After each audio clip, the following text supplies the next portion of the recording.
এবার আমেরিকায় শুরু হয়ে গেছে গণবিক্ষোভ, তাও আবার ট্রাম্পের বিরুদ্ধেই। প্রেসিডেন্টের বিরুদ্ধেই গণবিক্ষোভ। নো কিংস ইন আমেরিকা, এই স্লোগানকে সামনে রেখেই গণবিক্ষোভ চলছে। নো কিং, কোনোভাবেই নিজেকে রাজা মনে করবেন না, ঠিক এইভাবে হুঙ্কার দিয়েই এবার আমেরিকার রাজপথে আমেরিকার বাসিন্দারাই বিক্ষোভ দেখাচ্ছে। নো কিংস আন্দোলনে সামিল 70 লক্ষেরও বেশি মার্কিনী। নতুন ট্রাম্পের শুরু ট্রাম্পকে গদি থেকে উৎখাতের প্রক্রিয়া। বিস্তারিত জানবো, টেলিফোন লাইনে যুক্ত হয়ে গেছে প্রতিনিধি সোম মুখোপাধ্যায়।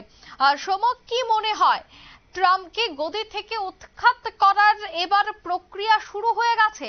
যেভাবে ট্রাম্পকে বিকৃতি করে সেখানে পুতুল সাজিয়ে বিক্ষোভ দেখানো হচ্ছে, নো কিংস ইন আমেরিকা এভাবে স্লোগান দেওয়া হচ্ছে, কি দেখতে পাচ্ছ, কি বলছেন আন্তর্জাতিক বিশ্লেষকরা?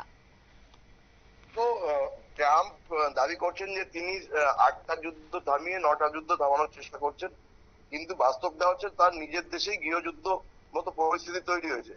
শনিবার দিন গোটা আমেরিকা জুড়ে বিভিন্ন শহরে, যা তুমি ওয়াশিংটন বলো, নিউ ইয়র্ক বলো, শিকাগো, বস্টন, লস অ্যাঞ্জেলেস, প্রায় প্রত্যেকটি বড় শহরেই লক্ষ লক্ষ মানুষ রাস্তায় বেরিয়ে এসে ট্রাম্পকে উৎখাত করার দাবি জানিয়েছেন। তাদের অভিযোগ হচ্ছে যে আমেরিকায় রাজার মতো আচরণ করছেন, যেন মনে হচ্ছে আমেরিকাটা ট্রাম্পের রাজত্ব। আর এর ফলে গোটা বিশ্ব জুড়ে আমেরিকার যে মান সম্মান ছিল সেটা পুরোপুরি নষ্ট হয়ে যাচ্ছে।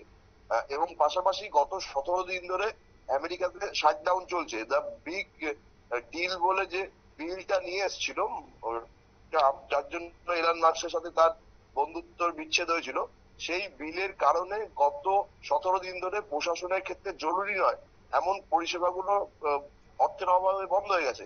শুধুমাত্র চালু রয়েছে আপাতকালীন পরিষেবা। অনেক সরকারি কর্মী বেতন ছাড়া কাজ করছে। শিক্ষা এবং গবেষণা খাতে আমেরিকা এতটা পরিমাণ বরাদ্দ কমিয়েছে যে ভারতের নোবেলজয়ী অভিজিৎ বিনায়ক বন্দ্যোপাধ্যায় সস্ত্রীক আমেরিকা ছাড়তে চাইছে। এই লিস্টটা ক্রমশ লম্বা হচ্ছে, আর এটা সাধারণ মার্কিনরা মেনে নিতে পারছে না। তারা শনিবার দিন একটা বিক্ষোভ কর্মসূচি ডাক দিয়েছিল। 2700টা জায়গায় এই বিক্ষোভ কর্মসূচি হওয়ার কথা ছিল, আর সেই বিক্ষোভ কর্মসূচি অত্যন্ত সফলভাবেই সংগঠিত হয়েছে। আমেরিকা জুড়েই নো কিংস মুভমেন্ট প্রচন্ডভাবে সাড়া ফেলেছে।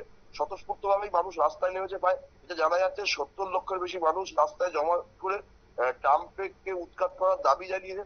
এর ফলে ট্রাম্প যখন গোটা বিশ্ব জুড়ে যুদ্ধ থামানোর কাজ করছে বলে তিনি দাবি করছেন, তখন তার দেশেই গৃহযুদ্ধের পরিস্থিতি তৈরি হয়েছে। এবং সেই গৃহযুদ্ধে যারা নেতৃত্ব দিচ্ছেন তাদের মূল দাবি হচ্ছে ট্রাম্পকেই রাজত্ব থেকে উৎখাত করা।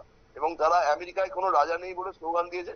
এবং তারা যে ট্রাম্পের বিভিন্ন রকম নীতির কারণে যে অসন্তোষ তৈরি হয়েছে, যে বিশৃঙ্খলা তৈরি হয়েছে এবং যে দুর্নীতি অভিযোগ হচ্ছে বিভিন্ন ক্ষেত্রে, তার বিরুদ্ধে সরব হয়েছে। তারা পরিষ্কার বলছে যে গণতন্ত্রকে গলা টিপে মারার একটা চেষ্টা করছে ট্রাম্প, এবং সেই জন্যই তার H1 ভিসা থেকে আরম্ভ করে বিভিন্ন রকম শুল্ক যুদ্ধ গোটা বিশ্ব জুড়েই একটা তৈরি করে কারণে পতন ঘটেছে। তো সেখানে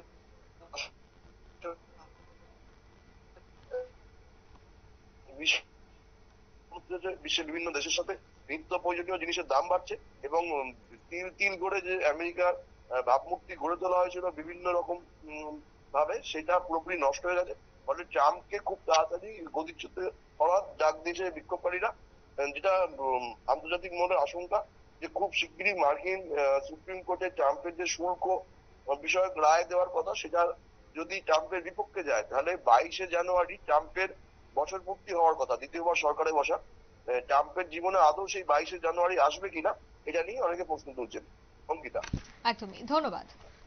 অর্থাৎ ট্রাম্পের আর গদি কতদিন, এই বিষয়টা নিয়েই কিন্তু এবার চর্চা শুরু হয়ে গেছে আন্তর্জাতিক মহলে। কারণ ট্রাম্প যেভাবে একের পর এক শুল্ক থেকে শুরু করে নিজের আধিপত্য বিস্তার করতে শুরু করেছে, নিজের আধিপত্য দেখাতে শুরু করেছে আমেরিকায়, সেই জায়গায় ডেমোক্রেসির দেশে এইভাবে রাজার মতো শাসন চলবে না, এই দাবিতেই কিন্তু সরব হয়েছেন আমেরিকার বাসিন্দারা। নিয়ে নিচ্ছি ছোট্ট একটি বিজ্ঞাপন বিরতি, সঙ্গে থাকুন।